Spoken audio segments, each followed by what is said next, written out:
बात की जाए कॉम्बिनेशन ऑफ मल्टीपल मेन्यूज़ की, जिसके अंदर आ जाते हैं लीनियर मेन्यूज़ एंड हमारे पास साइमल्टेनियस मेन्यूज़।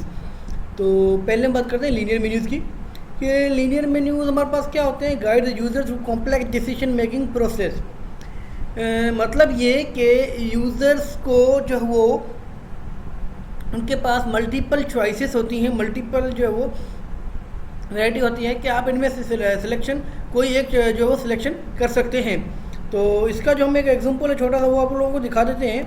तो यहाँ से देखें आप लोग लीनियर मेन्यू सिलेक्शन के अंदर there generally use to guide user selecting choice through sequence of menus. हमारे पास सीक्वेंस ऑफ मेन्यूज है, लार्ज है, मीडियम है, पर्सनल है, तो आप इनमें से कोई एक जो सिलेक्ट कर सकते हैं। तो हमारे पास क्या है, सीक्वेंस ऑफ मेन्यूज जो वो दिए हुए हैं अब यहाँ पर, और आप क्या कर सकते हैं, इनमें से कोई एक जो वो सिलेक्ट कर सकते हैं। और ये जो है which are very effective for novice users. तो ये जो नॉइस यूज़र्स के लिए बहुत ही इफेक्टिव है, उनके टास्क जो वो सिंपल कर देता है। अब बात आती है नोवाइस यूज़र्स, ये तो आप लोग पता है, आप लोगों को हम प्रीवियस स्लाइड्स के अंदर पढ़ चुके हैं। जो न्यू होते हैं, बिगनर्स होते हैं, उनको हम कहते हैं नोवाइस जो यूज़र हैं वो कहते हैं हम। तो लीनियर मेन्यूज़ आप लोगों को जो क्लियर हो गया कि सीक्वेंस होती है हमारे पास, मेन्यूज़ की सीक्वेंस होती है, जैसे लार्ज, स्मॉल। तो इस तरीके से आप अपनी मर्ज़ी से कोई एक जो सिलेक्ट कर सकते हैं। तो ये लीनियर मेन्यू कहलाएगा। क्यू कार्ड हो गया और विजार्ड्स हो गए, ठीक है। इस और ये affect for novice users performing simple task. जो बिगनर्स लोग हैं उनको जो है ईजी रहता है उनके लिए, ईजीली। जो न्यू लोग हैं, न्यू बंदा है, अगर कोई आता है न्यू यूज़र, उसको पता नहीं क्या करना है, जब वो देखेगा तो अच्छा उसको पता चल जाएगा मुझे ये चीज़ करनी है। तो ये इफेक्टिव है। उसके बाद हम आते हैं साइमल्टेनियसली पे कि साइमल्टेनियस जो हमारे पास मेन्यूज़ होते हैं तो वो क्या होते हैं। साइमल्टेनियस मेन्यूज़ हमारे पास होते हैं मल्टीपल एक्टिव मेन्यूज़ के अंदर बहुत ज़्यादा मल्टीपल मेन्यूज़ होते हैं जो हम किसी मेन्यूज़ को क्लिक कर सकते हैं एट ए टाइम। बहुत सारे मेन्यूज़ पे हम वर्कआउट कर सकते हैं, तो बहुत सारे मेन्यूज़ को क्लिक कर सकते हैं। तो मल्टी मेन्यूज़ हमारे क्या है, मल्टीपल जो मेन्यूज़ एक्टिव मेन्यूज़ होते हैं, हम काम कर सकते हैं उससे। तो इसका एग्जांपल देते हैं ताकि इजीली आप लोगों को क्लियर हो जाए। तो देखिए, अगर आप लोग कोई पब्लिकेशन, कोई पेपर ढूंढना चाह रहे हैं, कोई रिसर्च पेपर ढूंढना चाह रहे हैं, कोई ऐसी चीज़ ढूंढना चाह रहे हैं, किसी वेबसाइट पे चले जाते हैं आप लोग, तो आपके पास डिफरेंट कंट्रीज आ रहे होते हैं, ठीक है, और डिफरेंट कैटेगरीज आ रहे होते हैं, डिफरेंट ईयर्स आ रहे होते हैं। तो आप कह रहे हैं भाई कि मुझे ऑक्सफोर्ड से, मतलब कि आपको कौन सी जो है वो कंट्रीज़ के अंदर, कौन सी कंट्रीज़ के अंदर जाकर आपको किस यूनिवर्सिटी से या किसी पर्टिकुलर एरिया से आपको क्या चीज़ चाहिए, आप उस पर क्लिक करते हैं तो वो क्या चीज़ आ जाती है, उस पर चली जाती है। उसके बाद आती है कैटेगरीज़ की बात कि आप कैटेगरीज कौन सी चाहिए आपको, और ईयर्स आपको कौन से चाहिए। या ये कह लें कि आप लोग अगर एक स्कॉलरशिप के पेज पे जाते हैं और कहते हैं कि मुझे स्कॉलरशिप चाहिए, तो वो कहता है कि भाई कौन सी कंट्री से चाहिए, तो आपके लिए करते हैं भाई कि मुझे यूएसए की चाहिए। और यूएसए पे क्लिक करने के बाद आता है कि भाई टेक्नोलॉजी कौन सी हो, जिसके आप यूएसए पे क्लिक करेंगे तो बहुत सारी स्कॉलरशिप आ जाएंगी। फिर आप दूसरा ऑप्शन होता है साथ साथ टेक्नोलॉजी मीन फील्ड, तो आप बोलते हैं भाई कंप्यूटर टेक्नोलॉजी, आप क्लिक करते हैं कंप्यूटर टेक्नोलॉजी पे, तो उसके अंदर आ जाती है सारी जो है यूएसए के अंदर कंप्यूटर टेक्नोलॉजी के अंदर जो स्कॉलरशिप होती है वो आ जाती हैं आपके पास। उसके बाद आप बोलते हैं कि भाई लेवल कौन सा होना चाहिए स्कॉलरशिप का, पीएचडी होना चाहिए, मास्टर होना चाहिए, अंडर ग्रेजुएट। तो आप बोलते हैं भाई मुझे मास्टर की चाहिए या पीएचडी की चाहिए, तो आप उस पे क्लिक करते हैं तो आपके पास क्या हो जाएगा, तो पीएचडी की जो भी स्कॉलरशिप होंगी वो सारी की स्कॉलरशिप पीएचडी की ही एक ही पेज पे शो होंगी कि ये पीएचडी की स्कॉलरशिप है, ये कंप्यूटर रिलेटेड है और ये यूएसए की हैं। तो ये क्या है, मल्टीपल साइमल्टेनियसली मेन्यू एक ही वक्त में एक्टिव हो रहे हैं और हमारे पास जो ये वर्क कर रहे हैं, ठीक है। तो आप लोग क्या है, यूज़र जो वो अलाउ करता है चॉइसेस को, डिफरेंट चॉइसेस को at a time, same time पे, at the same time click कर सकता है उन मेन्यूज़ को। तो अब बात की जाती है ट्री स्ट्रक्चर मेन्यूज़ की। तो एक्चुअल में ये डिज़ाइनर्स जो वो कर रहे हैं, can form categories of similar items to create a tree structure. Drop down menus की तरह होते हैं बट ये ट्री स्ट्रक्चर होते हैं, ट्री की सूरत में होते हैं, हायरार्चिकल की। तो फॉन्ट, साइज, स्टाइल, स्पेसिफिक, तो ये फास्ट रिट्रीवेबल होते हैं हमारे पास। इजीली जो हम वो देख सकते हैं कि इस पर्टिकुलर कैटेगरी के अंदर जाते हैं, इसकी सब कैटेगरी क्या है, उस सब कैटेगरी के अंदर सब कैटेगरी क्या है। तो अगर आप लोग कंप्यूटर की फाइल्स पे जाते हैं हम लोग और चेक कर रहे होते हैं कंप्यूटर की फाइल्स को, तो आप लोग देखें ज़रा यहाँ से। तो या आप लोग चाहें तो एक और एग्जाम्पल देख सकते हैं, यहाँ से देखें। तो हमने अगर बिन डेस्कटॉप डेव, तो हमने एक फोल्डर पे क्लिक किया, उसके अंदर जो भी देखें ये सारी चीज़ें इसके अंदर फोल्डर बने हुए हैं, इस पर्टिकुलर फोल्डर के अंदर, ठीक है, ये सारे फोल्डर बने हुए हैं। तो हमने क्या किया, इस फोल्डर के क्लिक करने के बाद इनमें से ये सब फोल्डर थे, इन सब फोल्डर्स के अंदर एक सब फोल्डर पे क्लिक किया, ठीक है। उसके बाद उसके अंदर कुछ फाइल्स आ गई, तो ये फाइल्स आ गई हैं हमारे पास। तो देखिए ये ट्री की सूरत में आ रहा है। एक मेन था, मेन का उसका छोटा आ गया, उसका छोटा उसका सब कैटेगरी आ गई। कैटेगरी इसके मेन कैटेगरी, फिर सब कैटेगरी, और देन सब कैटेगरी हमारे पास आ गई। ठीक है, सुपर कैटेगरी, सब कैटेगरी। तो ये हमारे पास क्या हो रही थी, ये ट्री स्ट्रक्चर्ड होती हैं। तो ये हमारे पास मेन्यूज ट्री स्ट्रक्चर मेन्यूज कहलाते हैं। अब आ जाते हैं मेन्यू मैप्स पे कि मेन्यू मैप्स क्या होते हैं। Menu maps can help users stay oriented in a large menu trees, effective for providing overviews to minimise user disorientation. तो इसके कुछ हम एग्जांपल हैं वो भी देख लेते हैं हम लोगों का। यहाँ पे देखिए, ये जो हम बार बार आपको एग्जांपल दिखा रहे हैं ना, ये वाली साइड से, तो इसके अंदर सारे जो है ना वो मेन्यूज़ हैं। अब देखिए हम नेक्स्ट जो पढ़ेंगे ना, साइक्लिक मेन्यूज़ हैं, साइक्लिक है ना, साइक्लिक मेन्यूज़ हो गए, जो मेन्यूज़ है, बॉक्स, कॉम्बो बॉक्स, और embedded menu, expensive menu, fisher menu, flow menu, और ये तो हम जो पीपीटीज़ के अंदर चंद मेन्यूज़ जो वो समझ रहे हैं, पढ़ रहे हैं। तो वैसे मेन्यूज़ बहुत सारे हैं, तो आप लोग अगर चाहें तो इस साइड से जो सारे मेन्यूज़ देख सकते हैं। विद एग्जांपल आप लोगों को इजीली समझ आ जाएंगे। और हम दोबारा आ जाते हैं मेन्यू मैप पे। तो when particular option has further more options under it, additionally once are grouped into single option. जैसे कि आपको कहा था, मेन्यू मैप से हमारे पास लार्ज मेन्यू ट्रीज़ के अंदर हमारे पास बहुत सारे बहुत बड़ा जो अगर हमारे पास है मेन्यूज़ हैं, उनके अंदर ये छोटे छोटे मेन्यूज़ होते हैं मैप्स की तरह। तो अगर आप लोग क्या कर रहे हो तो क्लिक कर दें forms kind parent and child relationship. Parent and child का रिलेशनशिप आपको पता है, जैसे when mouse is hovered on a parent option the child option are displayed. तो उस तरीके से हमारे पास जैसे ड्रॉप डाउन मेन्यू की तरह सही है। और इसके अंदर when you move your mouse pointer over location in above figure, जो हमारे पास इस तरीके से it gives overview of available suggestion in it. आप देख रहे होते हैं ना, कभी कभार हम जो अगर देखना चाह रहे हैं यूट्यूब पे जाते, कोई हम मूवी सर्च कर रहे होते हैं, या कोई ऐसी गूगल पे जाके हम सर्च कर रहे होते हैं ट्रम्प को, ठीक है, अगर हम जॉन डोनाल्ड ट्रम्प को सर्च करेंगे तो आएगा नीचे वाले जो ऑप्शन सजेशन आ रहे होते हैं कि जो पीपल है वो ये भी देखते हैं, ओबामा हो गया, बिल गेट्स हो गया, तो ये लोग भी देखते हैं। इन लोगों को भी लोग जो सर्च कर रहे होते हैं, आप लोगों का सजेशन है कि आप देखना चाहें तो ये बहुत सारी चीज़ें होती हैं, बहुत सारे में ज़्यादा भरा पड़ा होते हैं पिक्चर्स वगैरह। तो आप किसी एक को सर्च कर रहे हैं तो उसके रिलेटेड चीज़ें आपको सजेशन के तौर पर आ रही होती है आपके पास। तो अब हम बात करते हैं साइक्लिक एंड साइक्लिक नेटवर्क की। तो ये useful for social relationship, transportation outing. और हमारे पास साइक्लिक और साइक्लिक में डिफरेंस, एक छोटा सा डिफरेंस है। अगर आप देखेंगे यहाँ पे गौर से तो डिफरेंस क्या है, अगर आप लोग समझें इस पिक्चर से तो आपको पता चल रहा है क्या डिफरेंस है। ये देखिए, सरफेस फ्यूल है, फिल्म लेंथ है, ट्री मॉडरेटरी है, और दोबारा हम जा सकते हैं यहाँ पे सरफेस फ्यूल है। यहाँ पे देखिए surface fuel, film length, tree moderatory, surface fuel. तो अगर आप लोग गौर करेंगे तो इसके अंदर ये चीज़ है कि आप लोग जो है वो यहाँ पे देखें, user can not move back to period level, where a cyclic network does allow user to back.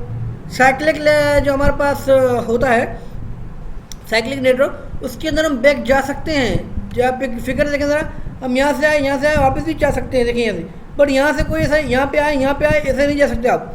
ये साइक्लिक जो हमारे पास है ये अलाउ नहीं करता कि यूज़र को वो बैक जाए, ठीक है।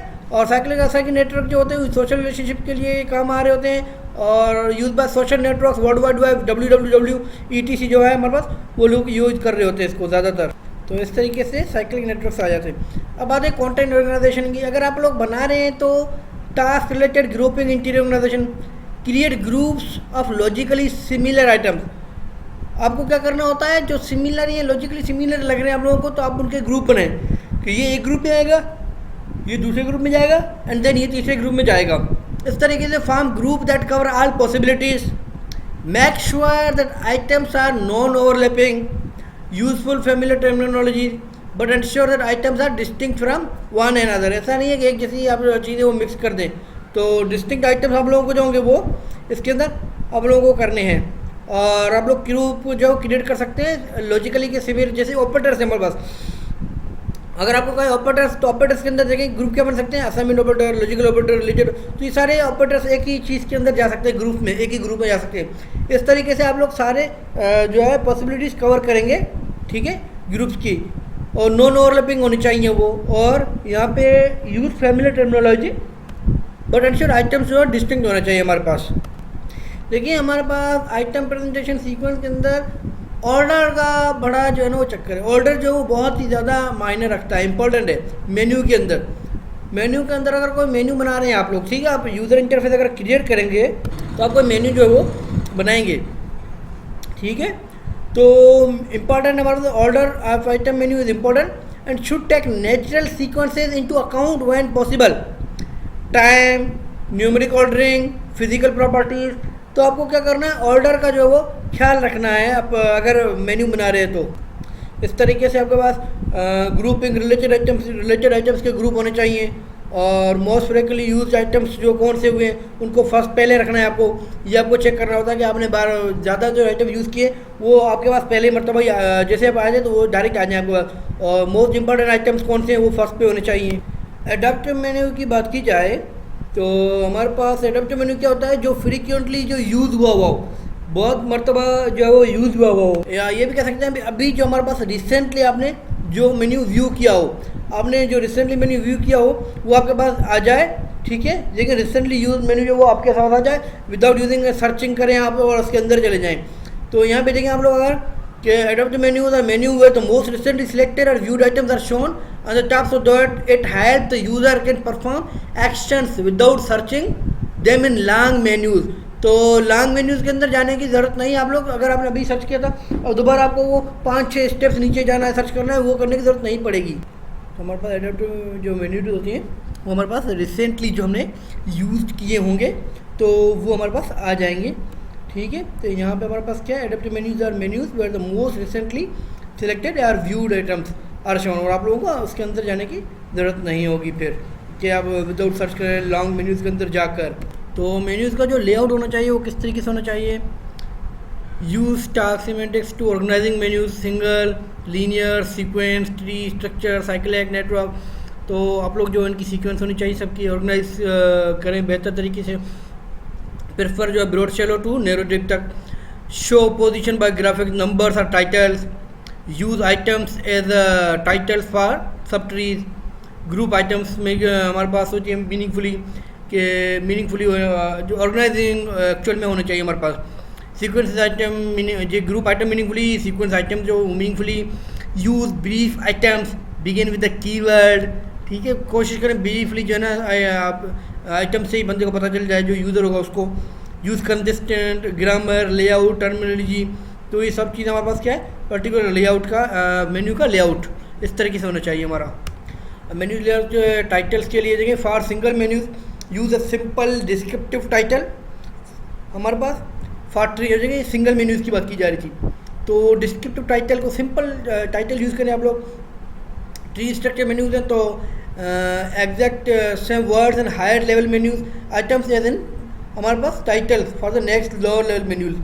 If a menu item is called business and finance service the next screen should have that phrase as it is title हमारे पास होनी चाहिए। फिर उस हिसाब से अगर कोई आप बना रहे हैं बिजनेस के हवाले से तो फिर उसके रिलेटेड जो टर्मिनोलॉजी होगी आप लोग वो यूज़ करेंगे, ठीक है। तो ये टाइटल्स जो मेन्यूज़ का टाइटल्स हो देने के लिए आप ये टर्मिनोलॉजी यूज़ करेंगे कि सिमिलरिटी होनी चाहिए। ऐसा नहीं होना चाहिए कि आप जो एक जगह पे बिज़नेस की बात कर रहे हो और दूसरी जगह पे टेक्नोलॉजी पे चले जाएं, या एक जगह बिज़नेस की बात कर रहे हो दूसरी जगह आप कोई मेडिकल की बात कर रहे हो तो इस तरीके से चीज़ें नहीं होनी चाहिए, सिमिलरिटी होनी चाहिए। वही चीज़ जो प्रीवियस स्लाइड में कह चुके थे कि use family and consistent terminology and sure items are distinct from one another. Use consistent and concise phrasing. Bring the keyword to the left. तो ये सब चीज़ें हमारे पास क्या है, तो ये सब चीज़ें हमें देखनी पड़ती है मेन्यू लेआउट के अंदर। ग्राफिकली हमें चीज़ें देखनी होती हैं कि स्क्रीन की विड्थ कितनी, हाइट कितनी होगी, लेंथ कितनी होगी, डिस्प्ले रेट क्या होगा, करेक्टर सेट, हाईलाइट टेक्निक्स हमारे पास क्या होंगी। आपको जो फिर मेन्यू होगा वो स्क्रीन की विड्थ और लेंथ के अकॉर्डिंग जो है वो सेट करना होगा कि इतना मेरा मेन्यू होना चाहिए और डिस्प्ले रेट कितना होना चाहिए आप लोगों का, और टेक्निक्स जो हाईलाइट टेक्निक्स। तो ये सब चीज़ें आप लोगों की, तो ये पूरा का पूरा जो आप अभी पढ़ रहे हैं सारे की सारी चीज़ें पढ़ रही हैं, ये सारी लेआउट था। पहले लेआउट के बारे में बताइए कौन कौन सी लेआउट होती है, उसके बाद हम आए कि लेआउट हमारे पास कौन कौन से किस तरीके से होने चाहिए ऑर्गेनाइजेशन के लिए, और उसके बाद हमने कहा अगर बना रहे हैं तो टर्मिनोलॉजी क्या यूज़ करेंगे आप लोग। स्क्रीन अगर देखेंगे कॉन्स्टेंट हमारे पास क्या है, screen width, length, character set, तो ये सब चीज़ हम देखेंगे। उसके बाद आप लोग गाइडलाइन जो इनको चीज़ को आपको फोकस करना है आप लोगों को यहाँ पर कि टाइटल्स जो हमारे पास at least these menus components, titles आपके आइटम प्लेसमेंट हो गई, इंस्ट्रक्शंस हो गई, मैसेज एरर जो आपका एरर मैसेज हो गए, स्टेटस रिपोर्ट हो गई। तो इन सब चीज़ों का आपको क्या करना होता है, ख्याल करना होता है कि इस तरीके से हम लोग गाइडलाइन वगैरह जो कंसिस्टेंसी के साथ जो वो ऑर्गेनाइजेशन सही तरीके से आनी चाहिए, हमारी कंटेंट ऑर्गेनाइजेशन है। और इसके अलावा हमारे पास लोअर केसेस अपर केसेस का ख्याल करना पड़ रहा था हमें। सैम्पल्स होती हैं कि अगर आप सेपरेटर्स करना चाह रहे हैं, ये चीज़ लगाएंगे या स्टोर लगाएंगे, सेपरेटर्स के लिए क्या यूज़ लगाएंगे, पोजीशन मार्कर्स के लिए आपकी जो चीज़ें मैजिक लाइन्स हो गए, और वर्किंग मेन्यूज़, कैस्केडिंग और वर्किंग मेन्यूज़, तो इन सब चीज़ों को देखना पड़ता है। ये टेक्निक हम यूज़ करेंगे जो मेन्यूज़ जो यूज़र के लिए मेन्यू बनाएंगे, तो ये सारी टेक्निक्स जो वो यूज़ करनी पड़ती हैं। अगर मैं जो ये आप लोग जो वो मेन्यू बनाने तो आप इन चीज़ों का ख्याल करेंगे, ये चीज़ें आप करेंगे। अगर आप डेटा एंट्री कर रहे हैं मेन्यूज़ के थ्रू, फॉर्म फिल कर रहे हैं, डायलॉग बॉक्स हैं, कोई अल्टरनेटिव है, तो आपको इनके अंदर क्या क्या चीज़ें जो देखनी पड़ेंगी कि आपका टाइटल मीनिंगफुल होना चाहिए। मीन्स कि आप देखिए, अगर आप कोई फॉर्म फिल करते हैं तो आपको लाजमी बात है, तो आपके टेक्स्ट फील्ड जो होंगी मीनिंगफुल होनी चाहिए, एक्सप्लेनेटरी मैसेज हो चाहिए फील्ड के लिए कि ये फील्ड किसके लिए, ये फील्ड किसके लिए, प्रॉपरली जो आपके पास चीज़ें डिफाइन होनी चाहिए। और हमारे पास logical grouping and sequencing of fields, familiar field labels, error आपके पास एरर प्रिवेंशन वेयर पॉसिबल, आपको लगता है कि एरर यहाँ पे एरर कर सकते हैं, ठीक है, तो आप लोगों को वो चीज़ें दिखानी पड़ती हैं, बतानी पड़ेंगी कि या अगर आप एक टेक्स्ट फील्ड बना रहे हैं जिसमें लिखा हुआ है कि एज लिखें, तो कि एज क्या है आपकी, नेम, फादर नेम, एज, तो आपने एक एज का है तो वो अगर कोई बंदा होगा वो लिख देगा 27 YEAR, तो आपने कहा सिर्फ वो 27 लिखें, ईयर ना लिखे, तो ये क्लिक करेगा तो आपके पास आ जाएगा कि ओनली प्रिवेंशन, तो आप बता दें या ब्रैकेट में पहले से ही ब्रैकेट के अंदर बोल दें ओनली इंटीजर वैल्यू, ठीक है, तो बंदा पूरा फॉर्म फिल करने के बाद वो नहीं फिल करेगा कि ये एरर क्यों आ रहा है। अगर उसके बाद ब्रैकेट के अंदर जो है ना ऑलरेडी हम प्रिवेंशन दे देंगे कि ब्रैकेट के अंदर ओनली इंटीजर एक्सेप्टेबल वगैरह इस तरीके के, तो हमारे पास वो बंदा उसे पता होगा ओनली इंटीजर मीन्स 27 लिखना है, ईयर नहीं लिखना, तो वो सिर्फ 27 ही लिखेगा। और इस तरीके error messages for unacceptable values, अगर कोई वैल्यूज एक्सेप्टेबल नहीं है उसके लिए एरर मैसेज है, जैसे अभी मैंने कहा 27 जो एक्सेप्टेबल नहीं है हमारे पास, तो उसके लिए आपके पास क्या एरर आ जाएगा। और अगर रिक्वायर्ड फील्ड है तो उसके लिए आपको मार्किंग लगानी पड़ती है। देखिए रिक्वायर्ड फील्ड स्टेरिक लगा, अगर देखा होगा फॉर्म अगर फिल कर रहे होते हैं कोई, तो उसके ऊपर आपके पास देखो स्टेरिक लगा हो रहा होता है, रेड कलर का स्टेरिक होता है कि, और हर जगह पे स्टेरिक हो, और नीचे कोने पे या ऊपर बिल्कुल ऊपर एक छोटी सी लाइन लिखी हुई है, तो नोट स्टेरिक जो लगे हुए हैं वो फील्ड रिक्वायर्ड है, वो मैंडेटरी है, मीन्स वो आपको फिल लाजमी करनी है। उसके अंदर अगर आप डेटा नहीं देंगे तो आपके पास फॉर्म सबमिट नहीं होगा। आपको वो चीज़ आप लिखते हैं नेम चीज़ होती है, नेम और पासपोर्ट नंबर या CNC आपका है फॉर एग्जाम्पल, तो अगर वो नहीं लिखेंगे, वो स्टेरिक लगा हुआ है, तो आपका फॉर्म जो फिल नहीं होगा, ठीक है, तो वो एरर दे देगा कि आपने जो चीज़ की है वो आपने स्टेरिक, हमने कहा था कि ये रिक्वायरमेंट मैंडेटरी है, तो आपने जो चीज़ है वो मैंडेटरी चीज़ को फुलफिल नहीं किया, तो ये एक्सेप्टेबल नहीं है। आपको क्या है, आपको ये चीज़ लाजमी लिखनी है। अगर आप स्टेरिक नहीं लगाएंगे तो बंदे को नहीं पता चलेगा कि इंपॉर्टेंट चीज़ कौन सी है और नॉन इम्पॉर्टेंट चीज़ कौन सी है। तो वो अगर आप डिफाइन कर देंगे ऑलरेडी कि ये इंपॉर्टेंट है, तो बंदा पहले से ही देखेगा अच्छा ये चीज़ें मेरे पास हैं, ठीक है, तो वो फॉर्म फिल करना शुरू कर देगा और बोलेगा मैंडेटरी चीज़ें जो वो ऑलरेडी कलेक्ट करके बाद में फिल कर लूँ फॉर्म। ऐसा नहीं हो पूरा का पूरा फॉर्म फिल कर दे और बाद में पता चले अरे ये चीज़ मैंडेटरी थी, यहाँ पे तो कोई डिफाइन ही नहीं है, रेड स्टार वगैरह तो कहीं है ही नहीं, तो बेचारे का टाइम ज़्यादा हो जाता है जो यूज़र होगा। तो न्यू यूज़र अगर आप स्टेरिक लगाएंगे तो न्यू यूज़र का उसको भी पता चल जाएगा कि इसका मतलब मैंडेटरी है, अगर मेरे पास ये चीज़ नहीं है, अगर पासपोर्ट नंबर नहीं है मेरे पास अभी अवेलेबल, तो वो ढूंढ लेगा, ठीक है, और अगर उसके पास बना हुआ नहीं है तो पासपोर्ट वो बनवाएगा पहले, उसके बाद फॉर्म फिल करेगा। तो ये सब चीज़ें आपके पास ये ऑलरेडी जो हमारे पास वो डिस्कस होनी चाहिए, डिफाइंड होनी चाहिए कि मार्किंग रिक्वायर्ड फील्ड्स के लिए मार्क तो ऑलरेडी हो। और एक्सप्लेनरी मैसेजेस फॉर फील्ड और मैसेजेस के लिए जैसे हमने पिछड़ू में कहा था कि एक्सप्लेन वगैरह कर दीजिएगा कि ये मैसेज कि ये फील्ड किसके लिए है, ठीक है। तो यहाँ तक आप लोग ये हमारे पास data entry menu form fill dialog boxes के लिए चीज़ें होती हैं सारी। तो फिर आप देखिए इसका एग्जांपल भी देख लें, यहाँ पे देखें ज़रा, तो अगर हम देखें गौर से तो ये हम कोई फॉर्म फिल कर रहे हैं, आप चाहें तो अकाउंट क्रिएट कर रहे होते हैं याहू का, फेसबुक का, जीमेल का, हॉटमेल का, live.com का, तो आपकी मर्ज़ी है, कोई भी आप जो अकाउंट है वो क्रिएट कर रहे होते हैं। तो उसमें आता है कि आपके नेम क्या है, ठीक है, आपका लास्ट नेम क्या है, फर्स्ट नेम क्या है, आपकी जेंडर क्या है, आपकी नेशनलिटी क्या है, आपकी बर्थ डेट क्या है, ठीक है। तो ये सब चीज़ें जो होती हैं वो है हमारे पास, और यहाँ पे स्टेरिक लगा होता है, कहीं कहीं पे कोई चीज़ इंपॉर्टेंट है, ये चीज़ इंपॉर्टेंट नहीं है, तो आप लोगों को क्या है आसानी से पता चल जाता है कि हाँ ये चीज़ मैंडेटरी है। अगर आप यहाँ पे नेम नहीं देंगे तो वो आप सबमिट करेंगे तो नहीं हो पाएगा सबमिट। तो ये चीज़ें क्या है मैंडेटरी चीज़ें हमारे पास ऑलरेडी डिस्कस होती हैं कि ये चीज़ मैंडेटरी है, ठीक है। तो और अगर आप नहीं करेंगे तो देखिए, अगर हम डायरेक्ट करेंगे तो हमारे पास ये एरर आ रहे होंगे कि ये चीज़ आपने ये देखिए ये चीज़ फिल की है, ये चीज़ फिल नहीं की, या आपने ईमेल जो हमारे पास आपके जो ईमेल दी हुई है वो ईमेल ऑलरेडी अवेलेबल है, तो आप इसके अलावा कोई ईमेल जो है वो प्रोड्यूस करें, ठीक है। अगर ऐसा नहीं होता, चेक नहीं लगाता और ईमेल करने के बाद सबमिट करता और 1 घंटे के बाद मुझे लगा ये ईमेल तो है नहीं, तो ये क्या है फॉर्म फिल होने से पहले ये जावास्क्रिप्ट काम है, यहाँ पे वैलिडेशन हमारे पास जो हो रही है रिकॉर्ड फील्ड के लिए एक्सप्लेनेटरी, जो हमारे पास एक्सप्लेनेटरी मैसेजेस शो हो रहे हैं कि आप जो है वो इस ईमेल आपने जो दी हुई है वो चेक करेगा, आपने जैसे ईमेल दी चेक करेगा, फॉर्म सबमिट होने से पहले ही वो चेक कर देगा। अगर वो अवेलेबल होगी ईमेल तो बोलेगा यस अवेलेबल, तो आप इजीली जो है नेक्स्ट आगे बढ़ के फॉर्म फिल करने के बाद क्रिएट अकाउंट कर सकते हैं।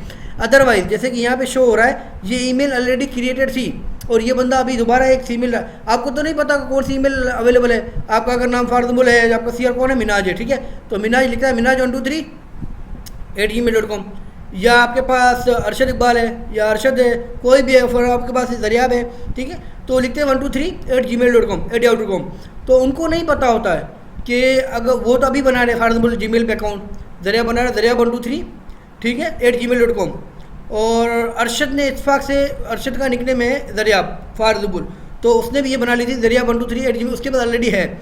जब दरियाब आएगा बोलेगा 123, ये तो ऑलरेडी किसी की बनाई हुई है, तो वो ये ईमेल नहीं बना सकता, उसे कुछ ना कुछ चेंजिंग करनी पड़ेगी, चाहे अपने नेम की स्पेलिंग में, चाहे 123 की जगह 124 लगाना पड़ेगा, 123 करना पड़ेगा, ठीक है, और वो चेक करेगा। तो आपके पास क्या चीज़ हो जाएंगे, चेक करने के बाद वो बोलेगा ओके अवेलेबल, 123 अवेलेबल है, 123 नहीं थी 123 अवेलेबल है, ओके, तो वो नेक्स्ट आएगा और क्रिएट अकाउंट करेगा और अकाउंट क्रिएट हो जाएगा हमारे पास। तो डेटा अगर फॉर्म फिल कर रहे होते हैं आप लोग, कोडेड फील्ड्स होते हैं हमारे पास, format specific field, telephone number, social security number, time, date, अगर डॉलर अमाउंट है या करेंसी है तो आप बताएंगे कि आप बोल रहे हैं ना कि भाई फीस है, कितनी फीस है 500 क्या, आगे आप निशानी दे देते हैं पर्टिकुलर कि भाई मैं डॉलर्स में मांग रहा हूँ, तो आप बताते हैं डॉलर्स, साइन होता है डॉलर्स का, या अगर करेंसी है तो आप ड्रॉप डाउन मेन्यू देते हैं कि आप इनमें से किसी भी करेंसी में पे कर सकते हैं, ठीक है। अगर आप रजिस्ट्रेशन फ़ी भर रहे हैं, रजिस्ट्रेशन फॉर्म भर रहे हैं यूनिवर्सिटी की एडमिशन का, तो आप फ़ीस पे करें डॉलर्स में करें, या PQR में करना चाहें तो PQR में, जो अगर आपके पास कोई ऑप्शन नहीं है सिर्फ डॉलर्स है, इसका मतलब वो डॉलर में एक्सेप्टेबल करेगा, क्रेडिट कार्ड के थ्रू फिर वो डॉलर्स में कन्वर्ट होकर आपकी अमाउंट कट जाएगी। इस तरीके से टाइम, डेट, तो इन सब चीज़ों का ख्याल किया जाता है। इस तरह की dialog boxes, combination of menus and form fill techniques, internal layout guidelines, हमारे पास गाइडलाइन होनी चाहिए कि आप लोग जो है वो स्पेस क्या रखेंगे, लाइन क्या रखेंगे, ग्रिड क्या रखेंगे, मार्जिन क्या रखेंगे, फ़ॉन्ट साइज़ क्या होगी, जस्टिफिकेशन हो गया, कैंसिल स्टैंडर्ड बटन हो गए, तो ये सब चीज़ें, प्रिवेंशन बाय डायरेक्ट मैनिपुलेशन, तो ये सब चीज़ें हमारे पास जो ये आप लोग को अगर फॉर्म फिल कर रहे हैं तो ये चीज़ों का ख्याल करना पड़ेगा। एक ही तरीके से आप लोग जो वो टाइटल एक ही तरीके के फ़ॉन्ट यूज़ करेंगे हर जगह पे। तो हमारे पास देखा होगा audio menus and menus for small devices, तो स्मॉल डिस्प्ले जो होती है हमारे पास उनके लिए ऑडियो हम कह रहे होते हैं। अगर आप लोगों की आँखें हाथ बिजी हैं, कभी कभार ऐसा होता है हम बिज़ी होते हैं बहुत, तो हम क्या कर रहे होते हैं, हम सिर्फ ऑडियो सिर्फ कहेंगे गूगल को हेलो हाउ आर यू, या हम सर्चिंग के लिए गूगल को कुछ स्पीकिंग कर रहे होते हैं तो वो सर्च करके दे रहा होता है हमारे पास। तो ये सब चीज़ आप लोगों को देखनी पड़ती है कि आप लोग कुछ इस तरीके का लेआउट बनाएं जो यूज़र को ये आसानी भी दे। फिर स्मॉल डिस्प्लेस के लिए आपको ये चीज़ देखनी पड़ती है, नेविगेशन, सिलेक्ट, टैप इंटरफेस, तो वो रेस्पॉन्सिव है नहीं, हार्डवेयर बटन, तो ये सब चीज़ हम लोगों को स्मॉल डिस्प्लेस के लिए देखनी पड़ती हैं। तो जैसे कि हमें स्मॉल डिस्प्ले के लिए मोबाइल है हमारे पास, तो ये देखें, अगर आप लोग देखें तो audio menus for small displace, तो हमारे पास छोटे छोटे मेन्यूज़, तो आपको पता ही है, आप मोबाइल चला चुके होंगे, नोकिया 1110, नोकिया 3310, नोकिया 1100, ये आप लोगों ने मोबाइल चलाए होंगे, अगर किसी ने शायद चला हो। तो ये ऐसे मोबाइल थे, हमने जब फर्स्ट एंटर में थे तो ये मोबाइल चलाया था, ठीक है। और सोच लेंगे ये मोबाइल जो है इतना मजबूत है कि इसको दीवार से कितनी मरतबा भी मारे तो टूटता नहीं था, और सस्ता भी बहुत, 1000 रुपये का। तो अभी तो कोई शायद आप लोगों में से किसी ने चलाया हो ये मोबाइल, तो ये मोबाइल बहुत बेहतरीन मोबाइल थे अपने दौर के हिसाब से। तो इसके अलावा हमारे पास नेक्स्ट है आजकल टच आ गए हैं, आपको पता है। तो टच मोबाइल में ईजी है। अब के बाद एक ही बटन होता है, पहले होता था 3 बटन, उसके बाद एक बटन पे आ गए। अब तो ये बटन भी गायब हो गया है। आजकल के मोबाइल में ये बटन भी नहीं आता है, ठीक है, कुछ भी नहीं आता, सिंपल आप लोग काम करते हैं। आप करते आज अब जो मोबाइल आया न्यू, उसमें तो ये तीनों ही नहीं है, कुछ भी नहीं है। आप सिर्फ ऐसे डायरेक्ट आउट कर रहे हैं, ऐसे ऐसे करेंगे तो आपके पास जो रिवर्स बैक करना है, ओपन करना है, सब चीज़ आपके पास आ जाएंगी।